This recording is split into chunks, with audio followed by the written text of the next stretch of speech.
Welcome into Color Television. I am your host, Frank Grouch, joined as always by my pretty rad co-host, Rad Pitt, aka Pretty Rad Reg. What's up, man? That's right. What's happening, brother? Nothing. Another day, another TV show. You know how it is. And so, what TV show have you brought for us today? Today, I bring you the downtown DC stylings of the Marla Gibbs led 227 from 1985. Oh, 227. No place like home. With your family around you, you're never alone. When you know that you're loved, you don't need to roam. 'Cause there's no place like home. Yes, but please don't alienate our DMV constituents because we would like to have friends in that area. The DFV, Uh-huh. they owe me Oh. for go music. Okay. Okay. That's- That's fine. I can't argue that. So we're gonna take our time to go into 227 today, and maybe we'll discuss the anti go-go music stance that my colleague has here. Perhaps. Unfortunately, we're having some weird issues with the light behind me because I see it in my eye that it's gone down, but the light in my eyes is still here, and we will continue to push on, and we will bring you this great color television content. We'll be right back after these messages. Frank, Yo, can I ask you a question? what's up, man? You know what it means to miss New Orleans? No? Northern flavors Yeah, meets the soul of the bayou. go on. It's a taste bud explosion that you would not believe. What do they have? They got lobster po' boy, man, the Cajun baked beans, Yeah? man. And you know I'm not really into dessert, but the Boston baked beignets, Really? yes, How good are they? boy to die for. One bite, Mm-hmm. and you never gonna leave the city. Okay. Listen, when you go down there, do yourself a favor. Mm-hmm. Go to Shea, Louisiana. Okay. All right, they call it the Shays, and make sure you say hi to Miss Marie. Okay. In Shea, Louisiana. Yeah, it's just off the French Quarter. Okay. All right. I'm gonna book a trip. Shea, Louisiana, New Orleans flavor, right where you are, baby. Shea, Louisiana. And we're back. Thank you for tuning in. Frank, Reg, 227 today is our topic. So, of course, as we like to do here, we will always dive into the first technical aspect of everything with 227 and surrounding the production of the show. Reggie, if you'd like, I know you're the camera expert. Thank you. Yeah, man. Listen, I really like the way it was shot. It was a multi-camera setup, as opposed to, the single camera setup that we were seeing around the time. But I think one of the first things that really stuck out to me was that it felt like a play. I thought I was watching a video of a play being performed. Okay. And it made a lot of sense when, I really did my research. And then I found out that it was based on a play. It was adapted from a play called 227. Mm-hmm. Did you know that? I did, well, not before I did the research, no. Oh, okay. But, So, anywho. I mean, before I did the research on this, no, Yeah. I did not know that. That was news to me, and I was very Right. pleased to find out like a little bit more insight behind the play. Shout out Christine Houston. The playwright and creator of the play had created this vehicle. Where is it housed then? How does she? I don't. It's We don't spelled. know. We don't know how it's, It's spelled like the pronounced. city. It's spelled like Whitney. Like Whitney. Whitney Hutton Whitney Hutton. World Tour. So Miss Christine Houston or Houston, we apologize in Sorry. advance. We are. We just want to say it right. Yeah, we're just trying to make it right. But we want to say thank you Yes. for creating this and getting this play out there. This was for those who don't know, 227 was a stage play produced and written in 78, 79, around the time that Jeffersons was still on air. Marla was the stage star. She was the one who was the main character of the play at the time. Yeah, in LA. What ended up happening was they had discussed bringing the play to be a show, and they were going to debut it in '86 when she rapped with the Jeffersons. However, due to an unfortunate stroke of good bad luck, depending on how you look at it, listen, you laugh, Sherman. huh? Sherman. Unnecessarily stroke of good bad luck. Jeffersons was canceled abruptly, like a year ahead of time, and so because of that, they ended up going with the show to film it sooner. So yeah, production started production like a year started earlier. like a year earlier. Right. My bad. I'm sorry.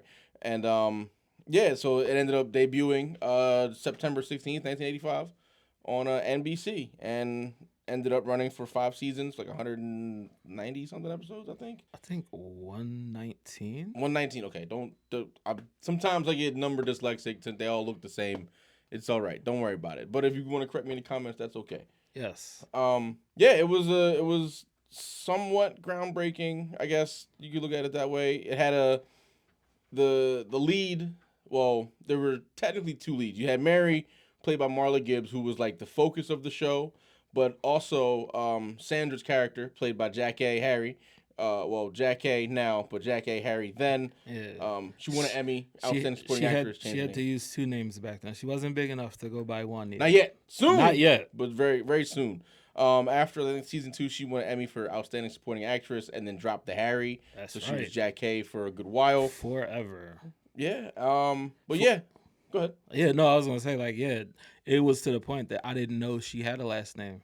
I When didn't I was introduced to her, she only had one name. And that was when one in like the mid '90s when she was on. First time I ever figured out who Jack Hay was, we were watching Sister for the first time. Same. Yep. And then I had drew the dots and connected them after I got older and saw some reruns of 227 when I was with my grandma at one point. I was like, that's Jackie from Sister. So, retro activity. Nostalgia. Yeah, bring it all together. But yeah, the show was very, very standard sitcom stuff. Studio audience, laugh track, multicam, whole deal. It was pretty good. I mean, it was very good, but the setup was very standard, is what I meant to say. So, Okay. yeah. Yes. Yeah, you're right. Yeah, it definitely had your traditional settings, like your exteriors and your interiors. Like they had, they didn't really stray from the location. It would be like The main exterior was the stoop of the bigger building. stoop of the house. Yeah, Inside, I guess inside the living room, the kitchen. for Mary's apartment. For Mary's apartment. I don't think I feel like Lester, her husband, he would come in and out, but I don't think we ever got to go We never really saw the With- interior of the building. with Lester. Right, we didn't see Lester at work. Who, by the way, he owned a construction company, which was a neat thing. There was ever an appropriately named person. Like, it's almost like the It was casting Lester. director had casted someone who wasn't named Lester, but like looked at him and said, "This character should be named Lester because of the way you look." And it's not like this is an insult. It's just like when you think 1980s like black men, and you're like, "Oh yeah, I know a guy named Lester." You immediately think like matted, neat, like Listen, crew fro cut, but like the bushy whispers push broom mustache and like the stocky I work on things for a living build. Yeah, perfect casting for the dude named Lester, man. why you ain't been there? Why you ain't been around? Nigga Lester beat me up down outside the pool hall.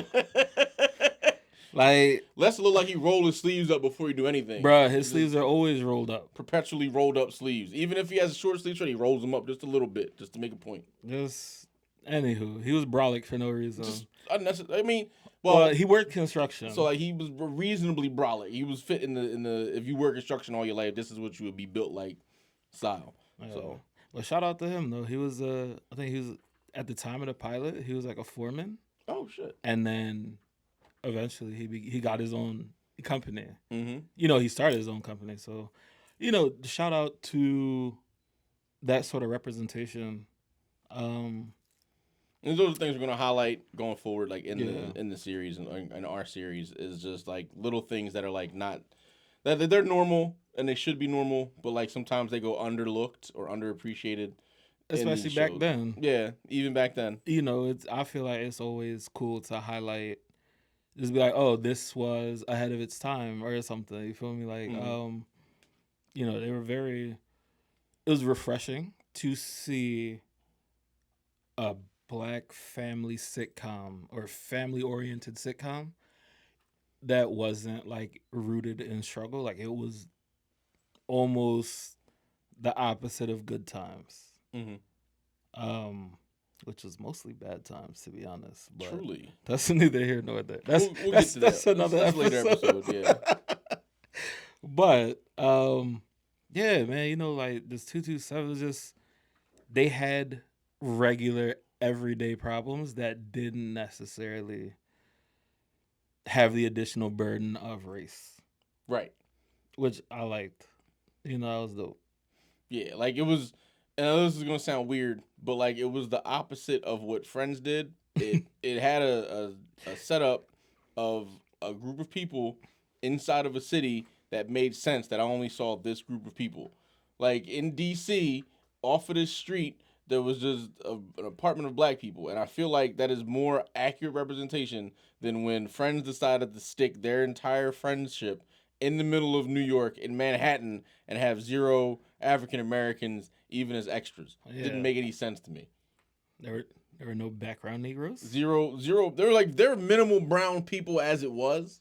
Like if I don't think there was like one black person in the entire history of Friends. I heard, and then she was a token. She was a She token. was an afterthought. She was very much an afterthought, and that was it. And I don't like that. But I mean, I digress again. Right. Going too far Yeah. to the right.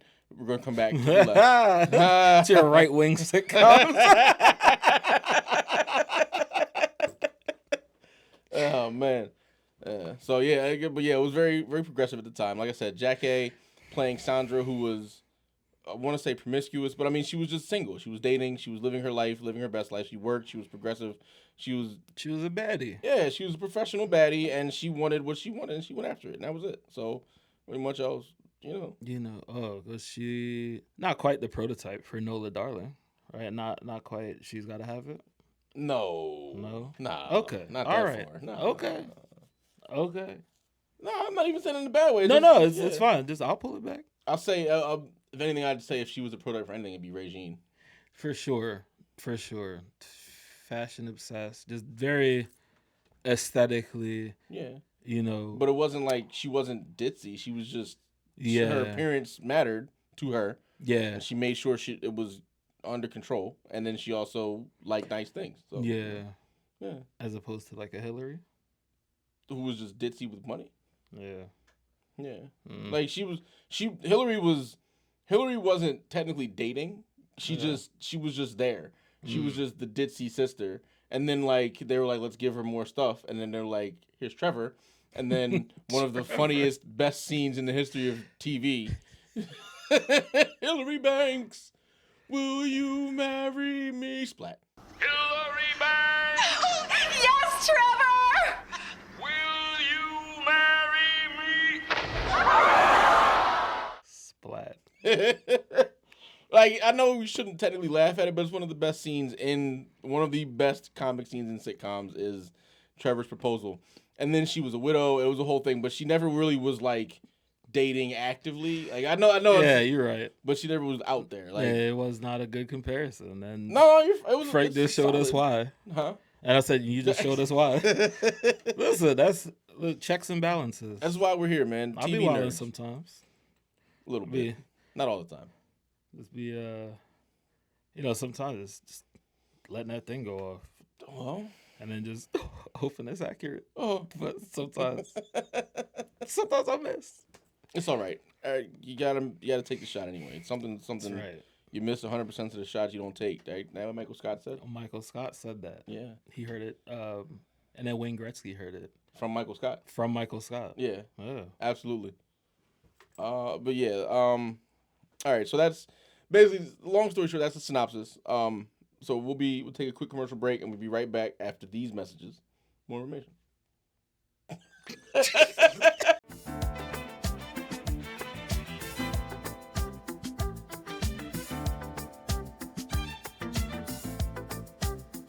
Welcome back, ladies and gentlemen. Color Television, Frank Grouch, Pretty Rad Reg.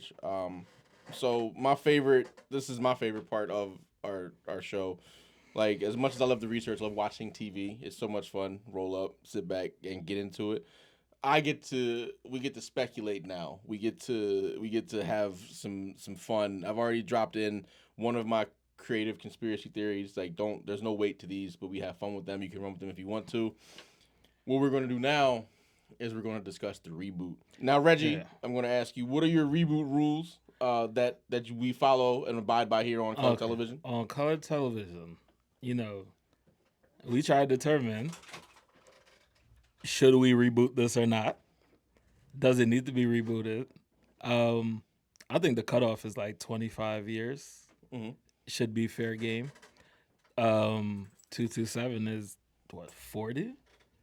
40 Yeah, years? it's 40 years next year. Listen, it's due for a reboot, and I'd absolutely be here for it. Apparently, Mhm. it's come to my attention that I have a proclivity for gritty reboots. So I just want to say I don't think a 227 gritty reboot would work, but if it did, it would probably come out looking like Greenleaf. Ooh. Oh shit, it would be Greenleaf. Oh shit! You've already thought about it, haven't you? Now you're thinking I about just it. did. Now Now you're I'm thinking about it. All right. I wasn't going to, but now I am. I'm sorry. So okay, so I guess you guys are watching a new segment be born, which is going to be reboots. Reboot on, or not? Well, reboot or not? Yes. No, but we need also, a new name, a better name. We have the gritty reboot and we have the regular reboot that I would do, The or like soft how would reboot. I Yeah. fuck around with it? Is Yeah. essentially what we're doing here. Because you have go ahead and explain your gritty reboot. I'm going to try to turn my light back on and see what we can do here. Yeah. Well, as he's, trying to, you see, we need help here keeping the lights on. Hey! Hey, There we Alright. go. let's go. It's back. We back in business. We back, baby. So the gritty reboot. How will this go? I've Gritty. never watched Greenleaf, so I don't know shit about that show. Wait. This is the one that was on Netflix, right? No. No, it's on own. Is this the one with Ernie Hudson, No. Keith David, Keith David. and they're all rich? Yeah, he's like a rich pastor. Okay, that's all I know. I know Yeah. it's about a rich group of black people. Mm-hmm. Okay.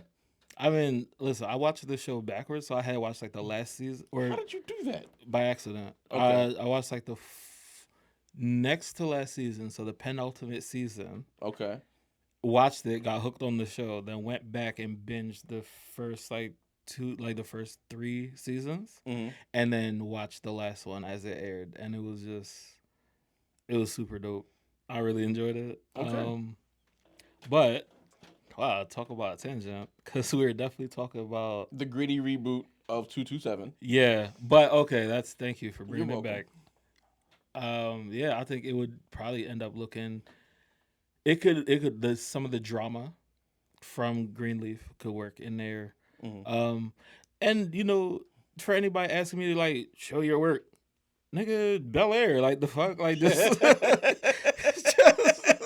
Jesus Christ, like I don't have to reinvent the wheel. They did it. Listen, like the key here is it's Yeah. not so much that he has the gritty reboot. If you want him to show the work, you find us a writer, all right? Because ultimately it comes down to this: whether the reboot is gritty or whether it's a shot for shot comedy reboot. yeah, It does not matter if the writing team is ass. Period. agreed. So like we're giving the idea, we're dropping the idea. If Reggie wants to do the gritty reboot, this is what he would do. This is what I would do if I was going to do the goofy reboot or the regular reboot. But the writing team is the key. So like if the idea comes up and it's a good idea and the writers actually give it time, you get Bel Air. Yeah. And it's great, or you can get shit. And I don't know. I don't have a bad example because I don't remember bad TV. So Pretty much, Yeah. we don't watch it. We don't. well, yeah. If it's bad, why watch it? Yeah, Like, yeah. So you think the gritty reboot could work? I think it could. But I think I would probably have to redo my casting. Okay. Because So who'd you cast for the regular reboot of a sitcom? for regular, Yeah. We'll let you. We'll come back to. We'll circle back at at the end of the season. yeah. If you guys want to What- vote on it, what other gritty reboots like do you want us to go back and redo? yeah, We'll do the. I'll We'll do do the. Yeah. Well, listen, I have no problem with this. I'll even start thinking about writers who could do the good job for you just to pair the show up. But with all that being said, we can revisit the gritty reboots if y'all want to in the comments. Just like vote on it. Let us know which gritty reboot y'all want to see again, or if you want us to break one down, we can do that. But yeah, so like for your regular reboot, since we can revisit it later, like get a special bonus episode when we do a bunch of gritty reboots. Who would you cast for your regular 227 is a 2024-25 sitcom premiering on ABC streaming right after on Wednesdays, right after Abbott Elementary. Oh. So as you see, we asked you again for support because the light has also once again went out. So please help us Gotta keep keep the the lights lights on. on. Yeah. So who you casting for your reboot, man? 227. Man, I am looking at. I don't know. I feel like she gets a lot of work, but just because she does a great job. But you know, I think Tracy Ellis Ross could be a good Mary. Okay. You know, a strong Mary. Because it would just kind of. I feel like it wouldn't be much of a departure from, you know, her previous mother wife roles. Even she could bring some of that, you know, that Joan Clayton to it Okay. from Girlfriends. But and then who do you have as Mary? As Mary, I Yeah. actually went the same route. I mean, it makes sense. Yeah, Okay. Tracee Ellis Ross. She has the good sitcom mom, sitcom wife vibe. Yeah. She does it well. She can play, like you said, the Joan Clayton and also Rainbow from Blackish. So, yeah. No. Who'd you cast as Sandra? Sandra. I'm thinking right now. It's like it's between two people, and it's between Jill Scott Mm-hmm. or Michelle Buteau. Oh, okay. But yeah, I don't know. I think that could. I think either or. Like I think they could both eat that up. Like they could. Oh my god! Imagining either of them as Sandra. Like I think that would be dope. No, Who you no. got? I got Wumi Mosaku. I think I said that right. Mosaku. Wumi Mosaku. Wumi Mosaku from Lovecraft Country. Yep. Or Danielle Brooks from Orange is the New Black as Sandra. I like it. Yeah. I like Because it. they both could play that personality very well. You know what? Yeah. Yeah. I like it. That's a good poll. Who you got covering Lester, the husband, the himbo? Lester. Just he worked. He was You know what? strong. You He worked. did- He wasn't dumb, but he was just there. I forgot. You know, when I was thinking about, I was like, who could I imagine? Mm-hmm. And I was like, Lil Rel. But He was fit. but no, when you say himbo, I don't think. Well, I'm using it as a very, Okay. very loose I'm just definition saying, here. because Like real loose. people be like, you know, hey, like Lil Rel is not a himbo. No, far from it. No. So, you know, I didn't want that being misconstrued. But yeah, no. Just generic sitcom dad stuff. Yeah, I think Lil Rel could do a great job at that because I feel like he already was a sitcom dad. Oh yeah. So I mean, he's just an older sitcom dad now. Mm. So you just remember he had the Lil Rel show.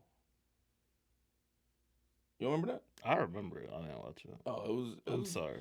I watched it for like one episode and like I was excited because he had a show, but then like one of the cast members did not carry their part well. Who?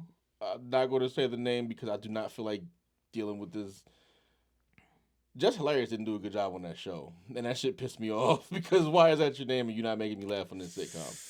And I didn't want to say nothing, but here we are. Well, You asked. listen, I stand on did. business. Listen, You know where I'm at with it. I do. My I comments do. is about to be lit, and I don't care because I'm not going to change my opinion because. Was it the writing? It could have been the writing. Thank you. Shout out to Excellence in the studio audience. right. It could have been the writing. It did her the job. I don't know what it was, but it just didn't fit with the time. It could have been the writing. I'm not going to put all on her, Wow. but yeah. I missed that one. Shout out to Excellence. I'll spin the block on it, I guess. Okay. It's worth it. Hannibal Buress. Yes. Damn. Shit. Damn. Damn. That's who I'm putting as Lester. Hannibal's less, bruh. Perfect casting. Fucking yeah. All right, now think of that. Who would you put as the goody friend Rose? Well, Mhm. also, I mean, I guess I double dipped and I was like Michelle Buteau Okay. because I feel like she could do it. Okay. She's got range. Yeah. You know, she can be yeah. the sultry, you know, I don't know what to say. She could be, she could be the Sandra. I'll just say she could be the Sandra. Okay. You know, Or she could be the Rose. or she could be the Rose. The goody goody apple polisher. Yeah. Yeah, Yep. that's fair. Tashina Arnold. As Rose. Mhm.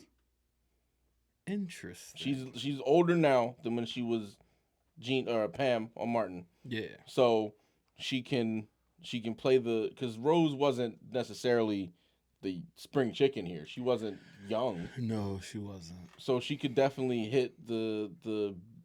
I hate saying this because it sounds like I'm sounding like an asshole, but I'm not. She could hit that middle age, like that middle range. Like Sandra's younger, Yeah. Mary's established housewife, and Rose is like the friend who was there, but like not as young as Mary or not as young as Sandra is. It's like it's Mary's friend, so she would be an older person because Mary's an older person.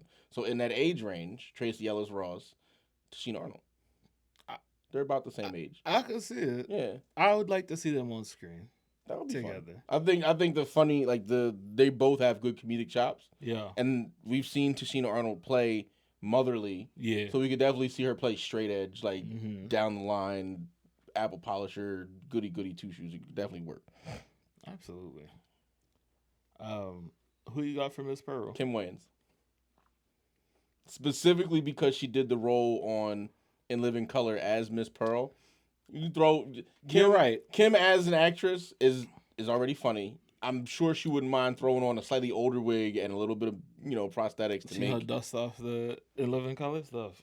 just a little bit, just enough. You know what I mean? But it would fit. Yeah, I just feel like just for the fun of it all, like the little Easter egg of it all, cast Kim, let her be the old lady, air quotes in the in the window. I like it. It's funny you mentioned Tashina Arnold Mm-hmm. because I went with Tisha Campbell As Miss Pearl. as Miss Pearl. Oh, that's a good one. Just because she don't necessarily have to be Old. older, Right. but I could definitely see her playing the hell out of like just the nosy, busybody neighbor, Yes. always in everybody's business. Yes. And just just being real snappy and witty, man. Like I loved the writing. Like I thought It was very good. Like so good. I laughed out loud so many times for like watching a 40-year-old show. Like why am I laughing this hard? mhm. The jokes they stand up well. They're not time sensitive jokes. They don't. Yeah. They're not based in the '80s. Like they hold up for Yeah. now. It's a well written joke. Because some things are just eternal. Like Yeah.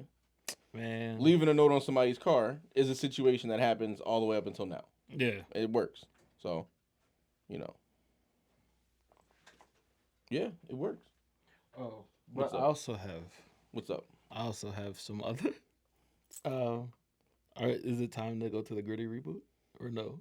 Do you want to go to the gritty reboot? We don't have to, There's but always time if you want it to be gritty Is- reboot time. I don't. It's not gritty reboot time. I jumped the gun. It's just I just remembered that I had other candidates for Miss Pearl, Okay, who you got? Loretta Devine Ooh, okay. and Jennifer Lewis. Oh, I feel like they're just two different ends of a. Jennifer Lewis would be of a absolutely spectrum. amazing as Miss Pearl. I think they could all equally do. They a good both would be job. amazing, but Yeah. like just hearing Jennifer Lewis come in with her signature voice and occasionally yelling at somebody, Oh, just you would hear that squawk. gold as hell. Yeah. So now you would do the gritty reboot, and I know it would be like a drama type situation and like some shenanigans or whatever. What if they did like a horror reboot? A horror reboot 227. Yeah, one of them is a serial killer, but it's Miss Pearl or Rose. It could be Rose underneath that kind exterior. Yeah, She's out here, bodies in the freezer. baking poison pies or some shit. Mm-hmm. Like you don't, because remember, Miss Rose's pie was the one everybody loved. Yeah. She could be the Sweeney Todd of 227. Oh shit. Oh, singing her little songs, baking people. See what I'm saying? Gritty reboots are fun, but sometimes I like to Yeah. twist it a little bit more. So you twisted Go that. weird, Turn that shit up to 11. yeah, crazy, weird reboots. Let's go a little nuts with it. Why not? Listen, I'm down. I would watch that. Yeah, see, You be know- like like only murders in the building, but like not. I have never watched that show. I need to watch it, and I only brought it up because I heard it's like a murder mystery type thing. But like it Yeah. wouldn't be a slasher. It'd be like a funny Dexter. Yeah. A funny Dexter. I thought that was like Santa Clarita Diet. I never watched that. I guess I should watch that. But that's Timothy cannibalism, Oliphant. though, right? Well, in that they tried to only eat people who deserved it. Okay, so Dexter rules in. Yeah, cannibalism. exactly. Okay. All right, like I said, TV nerds, man. I'm sorry. This will happen. Dexter rules in effect. Only the bad ones. Dexter rules, man. All right. Shit. Hey, look, we're gonna take a quick commercial break. We'll be right back after these messages.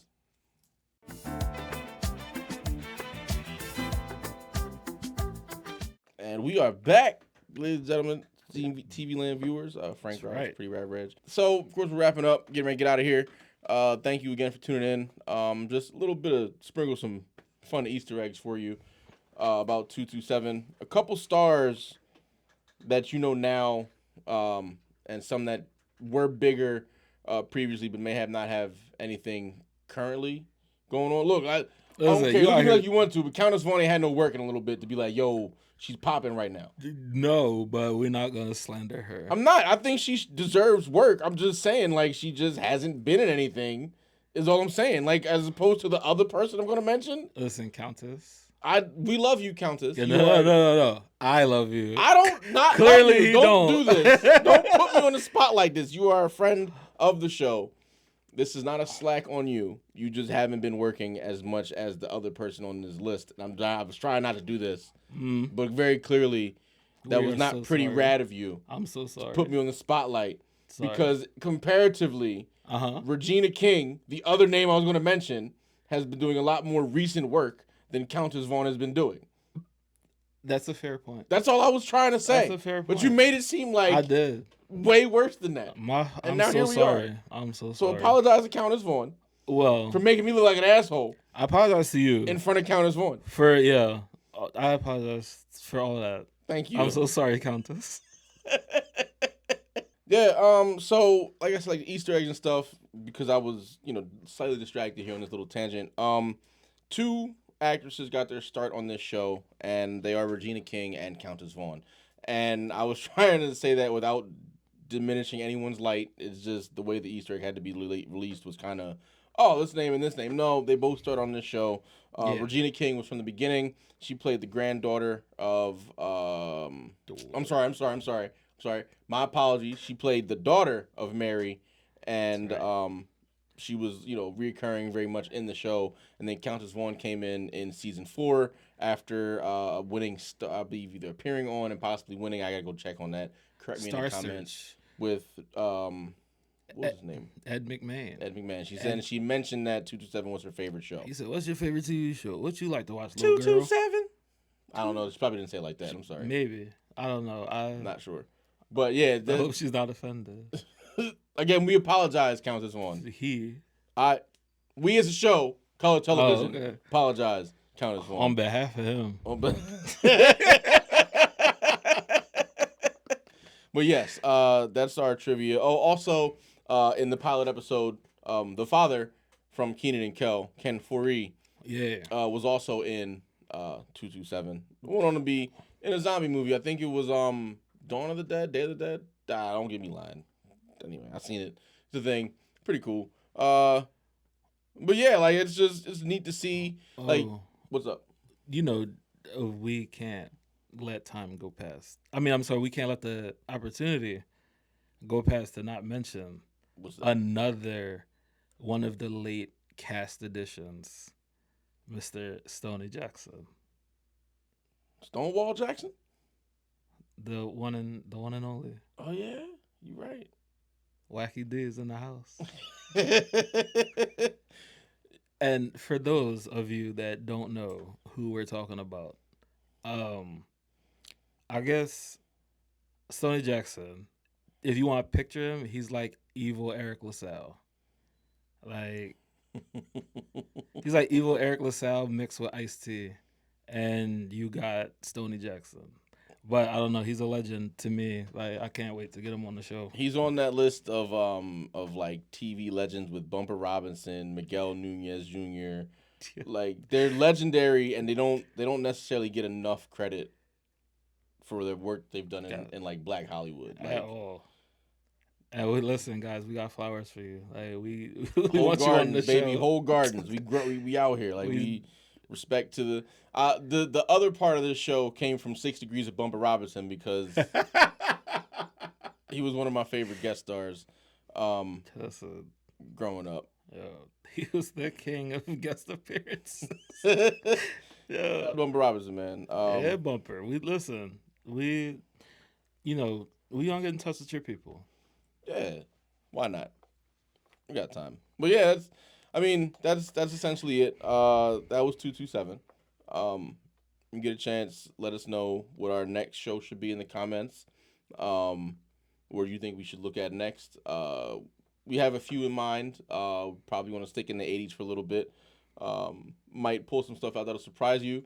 We also may have something that you like obviously expect, but I'm gonna tell you now we're not doing the Cosby Show because no, we'll get to that when we feel like it. That's not gonna be like that's Not gonna rush us. like I'm gonna be honest with you. Like some of the things you like, oh man, do Martin next. No, man, no. First of all, because- Martin will require its own show. yeah, we need more than just one Like its own episode. podcast. Yeah, like we would have to spin that off and really give you what Martin deserves. Yeah. And the same for Martin, Fresh Prince, Family Matters, even the Cosby Show. These are great shows, and we understand their importance, and we know you're going to mention them. We love them because I used to watch Fresh Prince reruns literally every night for like 3 summers on Nick at Night because that's all they would run, and it was my shit. But we're getting there, but we want to shine the light into the corners that places people might have seen, like 227, and like we used to come on before UPN was UPN, like Amen. Oh man.